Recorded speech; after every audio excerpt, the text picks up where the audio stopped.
तो गाइस इस वीडियो में हम बात करेंगे कम्युनिटी स्टैंडर्ड्स के बारे में। लास्ट वीडियो में हमने देखा था मेटा स्टैंडर्ड्स जो कि 4 पहले के मेन स्टैंडर्ड्स थे। काफ़ी एग्ज़ाम्पल्स के थ्रू मैंने आपको समझाया था।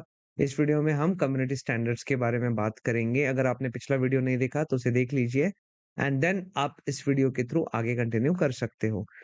अभी हम बात करने वाले हैं कम्युनिटी स्टैंडर्ड्स के बारे में। जैसे कि आप लास्ट सेशन में हमने सीखा कि टेक्स्ट लिमिट या इमेज क्वालिटी है तो आपका ज़्यादा से ज़्यादा क्या होगा, ऐड रिजेक्ट होगा एंड अल्टीमेटली फिर आपका ऐड अकाउंट पे बाद में आ सकता है। लेकिन इमीडिएटली अगर कोई इफ़ेक्ट है तो वो ऐड रिजेक्ट होने वाला है। लेकिन अगर आपने इस सेक्शन में या फिर कम्युनिटी स्टैंडर्ड्स में कोई गलती की तो सीधा आपका अकाउंट बैन होगा या फिर सीरियस केसेस में आपको लीगल या पुलिस केस भी हो सकता है। ये बहुत इम्पोर्टेंट या सीरियस चीज़ है जिसे हमें अभी सीखना है, मैं आपको समझाऊँगा। चलो शुरू करते हैं। नाउ यहाँ पर सबसे पहला जो है कम्युनिटी स्टैंडर्ड्स क्या है? तो अ, यहाँ पर लिखा है your ads must not violate community standards. Facebook एक सोसाइटी या कम्युनिटी की तरह है। जो चीज़ आप एक पब्लिक में बाहर ट्रांसपोर्ट में, पार्क में खड़े होकर नहीं बोल सकते, वो आप ऐड में भी नहीं बोल सकते। एड स्टैंडर्ड्स अलग है, लेकिन कम्युनिटी स्टैंडर्ड्स ये सबसे इम्पोर्टेंट है। अगर आपका कंटेंट कम्युनिटी के लिए टॉक्सिक है, तो एड पॉलिसी चेक भी नहीं होगी, सीधा बैन लगेगा। यहाँ पर ज़ीरो टॉलरेंस होता है। लाइक 3 चीज़ें, सबसे पहले child sexual exploitation, coordinating harm, human exploitation, ये चीज़ें ज़ीरो टॉलरेंस है। यहाँ मेटा का कोई एआई मर्सी नहीं दिखाएगा, सीधा आपका बैन लग जाएगा। सबसे पहले आते हैं चाइल्ड सेफ्टी एंड एक्सप्लॉयटेशन पे। डॉक्यूमेंट साफ कहता है कि हम सिर्फ ऐड डिलीट नहीं करेंगे, हम एनसीएमईसी यानी national centre for missing and exploited children को रिपोर्ट भी कर देते हैं। तो अगर आप बच्चों की फोटोज़ को यूज़ करते वक़्त आपने मतलब थोड़ा आपको केयरफुल रहना पड़ेगा व्हेनेवर यू यूज़ बच्चों का फ़ोटो। कोई भी इनअप्रोप्रिएट पोज़, क्लोथिंग या कॉन्टेक्स्ट सीधा लीगल ट्रबल बन सकता है। मेरे पास काफ़ी सारे प्री-स्कूल वाले या फिर स्कूल वाले भी क्लाइंट्स आते हैं एंड ये चीज़ जब आप एडवर्टाइज़मेंट करते हो तो काफ़ी सोच के केयरफुली करना पड़ता है। ये चीज़ हमेशा ध्यान रखना। अगर आप उसी नीश में काम कर रहे हो तो ये चीज़ आपको ध्यान रखनी पड़ेगी। Second, coordinating harm and promoting crime. आप एड्स के थ्रू ड्रग्स नहीं बेच सकते, गैंग्स प्रमोट नहीं कर सकते या वायलेंस ऑर्गेनाइज़ नहीं कर सकते। एक बार एक जिम ने एग्रेसिव एड चलाया था, किल योर फैट या kill your weakness and text उसमें ठीक है, इसमें प्राइमरी टेक्स्ट और इसमें कोई प्रॉब्लम नहीं था, लेकिन इमेज में गन लेके बंदा खड़ा है। तो वो जो चीज़ है वो सीधा बैन होगा एंड आपका हार्म प्रमोशन फ्लैग हो जाएगा। इसी वजह से कॉन्टेक्स्ट बहुत मैटर करता है। Now the third is dangerous organization and individual. यहाँ पर no praising terrorist, hate groups और क्रिमिनल ऑर्गेनाइजेशन, इसके ऊपर आपको ध्यान रखना है कि आप गलती से किसी टेररिस्ट को, हेट ग्रुप्स को, क्रिमिनल अगर आपने मेटा एड्स का मेरा जो मेटा माफिया कोर्स है, अगर उसका ऐड देखा होगा, ये काफ़ी सोच समझ के हमने किया है। ऐड को भी मैंने बहुत एक थिन लाइन ही बची थी कि मैं वो ना लगूँ कि गैंगस्टर हूँ या गैंगस्टर को प्रमोट कर रहा हूँ एंड इस तरह से। बट थोड़ा ड्रामेटिक लगने के लिए हमने उस तरह की ऐड बनाई। वो बहुत रिस्की होती है, बट थोड़ा रिस्क लेना बनता है। किस लेवल के बाद आप बैन हो सकते हैं पता होना चाहिए। अगर आप मेटा माफिया कोर्स जॉइन करना चाहते हो, ऑनगोइंग लाइव बैचेस भी चल रहे हैं, रिकॉर्डेड कोर्स भी आप खरीद सकते हो आफ्टर 1 मंथ। सो आप उसे चेकआउट ज़रूर कीजिए, लिंक मैं डिस्क्रिप्शन में डाल दूँगा। हाँ, कभी-कभी हम न्यूज़ शेयर करते हैं या किसी कंट्रोवर्शियल फिगर का कोट यूज़ कर देते हैं मोटिवेशन के लिए या किसी गैंगस्टर का कोट यूज़ कर कर देते हैं। तो वहाँ पर आपको वो क्रिमिनल की फ़ोटो लगाकर लिखा कि यार व्हाट अ लीडर, तो आपका एड अकाउंट उसको उड़ा देगा। मेटा ये मेंटेन करता है list of dangerous entities and उसको आप हाथ नहीं लगाना है। मूवी लाइन्स चलते हैं, इसलिए आप मूवी के चला सकते हो, इतना कोई दिक्कत नहीं है, but carefully still. Now the fourth is discriminatory practices. तो डिस्क्रिमिनेटरी प्रैक्टिसेस में ये बहुत बड़ा और इम्पोर्टेंट सेक्शन है। अब डॉक्यूमेंट का जो पॉइंट है, you can not discriminate based on race, religion, age, sex etcetera. Last session में, लास्ट वीडियो में भी हमने इसके बारे में बात किया था, सेम अप्लाई होगा इन कम्युनिटी स्टैंडर्ड्स आल्सो। सो यहाँ पर आपको एचईसी रूल याद रखना है। इसका मतलब हाउसिंग, एम्प्लॉयमेंट एंड क्रेडिट, यानी हाउसिंग रियल एस्टेट में, एम्प्लॉयमेंट जॉब्स में, इवन प्रोफेशनल कोर्सेज में इसमें आते हैं। इसमें आगे हम बात करेंगे जब हम एड्स के ऊपर आते हैं। सो क्रेडिट, लोन, फाइनेंस, ये आपके इसमें आते हैं। सो ये एक्स्ट्रा जो मैं बता रहा हूँ वो आपको ध्यान रखना है।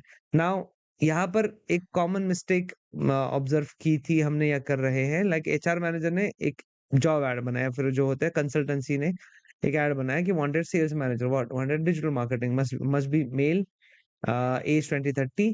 अभी ऐड रिजेक्ट हो जाएगी, व्हाई? बिकॉज़ आपने डिस्क्रिमिनेट कर दिया। तो ऐसा भी होता है, व्हाई? एक तो आपने लिखा फीमेल है, एंड दूसरा आपका ओल्डर पीपल को डिस्क्रिमिनेट कर दिया आपने, यंग लोग चाहिए कह रहे हो। इस वजह से सर आपको किस तरह से लिखना होगा कि sales manager position open, 2+ years experience required, focus on experience या आपके क्या बोलते हैं एबिलिटी या स्किल्स के ऊपर ज्यादा फोकस करना है, not to discriminate with age वगैरह वगैरह, जो भी है एज एंड जेंडर, ठीक है। इसके बाद टारगेटिंग एक्सक्लूजन, इसमें आपको एड टारगेटिंग में जाकर ये सिलेक्ट नहीं कर सकते कि मेरा एड सिर्फ इस रिलीजन के लोगों को दिखाओ या उस कम्युनिटी को एक्सक्लूड कर दो, ऐसा कर ही नहीं सकते आप। और अगर आप ऐसा कहते हो तो मेटा इसे रॉन्गफुल टारगेटिंग भी मानता है। इसके बाद एक आता है स्पेशल एड कैटेगरी। सो डॉक्यूमेंट कहता है, और ये आप चूज भी कर सकते हो while creating campaigns.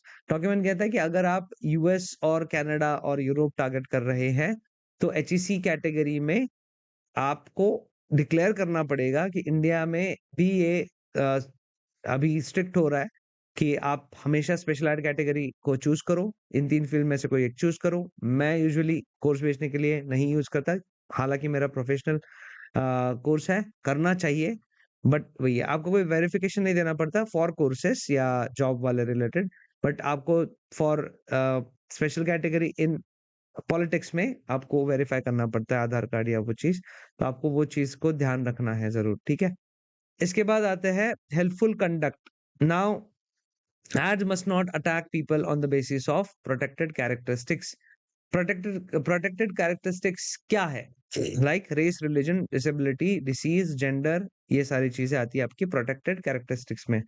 Now what is allowed, like अगर आप कहते हो I hate particular subject, I hate broccoli, okay, so ये subjective opinion on an object है, but I hate particular community name people, ठीक है, तो आप क्या कर रहे हो, अटैक कर रहे हो उस प्रोटेक्टेड ग्रुप को। तो इस वजह से तो अभी आपको यहाँ पर क्या करना है, क्रिटिसिज्म आप कर सकते हो, रिव्यू आप कर सकते हो। जैसे मैं कहता हूँ कि आप रिव्यू वीडियो से या रिव्यू के तरीके से इसको कर सकते हो, but criticism is allowed, but dehumanisation, किसी जानवर को, जानवर का मतलब ये गंदी नाली का कीड़ा है या इस टाइप का जो है ना, वो अलाउड नहीं होता। ओके, इसके बाद आते हैं ना लोकली इलीगल कंटेंट। यहाँ पर इसके बारे में बात करते हैं। यहाँ पर जैसे कानून हर देश का, हर स्टेट का अलग होता है। इंडिया के कुछ स्टेट्स में लाइक गुजरात, बिहार में अल्कोहल इलीगल है, बाकी जगह लीगल है। अगर आपने गुजरात में अल्कोहल का ऐड चलाया तो वो लोकली इलीगल माना जाएगा और बैन हो जाएगा। वैसे तो आप इंडिया में कहीं भी अल्कोहल का ऐड नहीं चला सकते, बट एक सरोगेट ऐड होती है, वो भी आप नहीं चला पाओगे। ये एक्सक्यूज नहीं मानता, ओके? आपको ये करना पड़ेगा। जैसे सीधा आता है मिस इन्फॉर्मेशन पे। मिस इन्फॉर्मेशन में आपको content debunked by third party fact checkers, मतलब मेटा इंडिपेंडेंट फैक्ट चेकर्स, जैसे कि ऑल्टरनेटिव न्यूज होते हैं या फिर बूम लाइव होते हैं एक्सेट्रा, ये के साथ काम करता है, ओके? अभी फैक्ट भी चेक करेगा। तो इसका कॉन्सिक्वेंस क्या होगा, अगर बार-बार आप fake news debunk claim promote करोगे, तो मेटा आपके पूरे डोमेन की रीच खत्म कर देगा। Okay, example like drink this salt water to cure cancer immediately. ये मिस इन्फॉर्मेशन है और हेल्थ के लिए डेंजरस है। सो क्या होगा? रिजेक्ट होगा, बैन भी लग सकता है। इसके बाद आता है vaccine discouragement.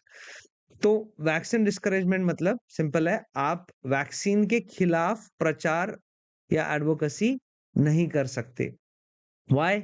Public health safety Meta चाहता है कि लोग साइंस पर भरोसा करें। आप मेडिकल कंसेंसस के अगेंस्ट नहीं जा सकते एड्स में। तो इससे क्या होगा, एक तो आप वो इस एक तरीके से गलत इन्फॉर्मेशन फैला रहे हो तो लोग फिर शायद या वैक्सीन ना लें, जो कि आपने देखा होगा कोविड में काफ़ी सारे सेलिब्रिटीज़ ने और काफ़ी लोगों ने डिनाई किया था वैक्सीन लेने के लिए। शायद ये उसके बाद ऐड हुआ होगा, बट जो भी है, वैक्सीन डिस्करेजमेंट काफ़ी बाद में ही ऐड हुआ था पॉलिसी। तो ये सारा जो चीज़ है, ये सारे जो पॉलिसीज़ हमने देखे, इसमें हमने बस कम्युनिटी स्टैंडर्ड्स अभी कवर किया है। नेक्स्ट वीडियो में हम कवर करेंगे fraud, scams and deceptive practices. तो बस इस वीडियो में इतना ही देखते हैं। नेक्स्ट वीडियो ज़रूर देखना जिसमें हम fraud, scams and deceptive practices करेंगे। इस सीरीज़ को फॉलो करते रहो। आगे सारे पॉलिसीज़ जितना भी है हम सब चीज़ कवर करने वाले हैं, जिससे आपको पूरी तरह आइडिया आएगी कि किस तरह मेटा ऐड चलाने हैं, किस तरह ये बैन होता है, क्या नहीं करना है। बहुत ज़्यादा इम्पोर्टेंट है before you start your Meta ad campaigns. Thank you so much.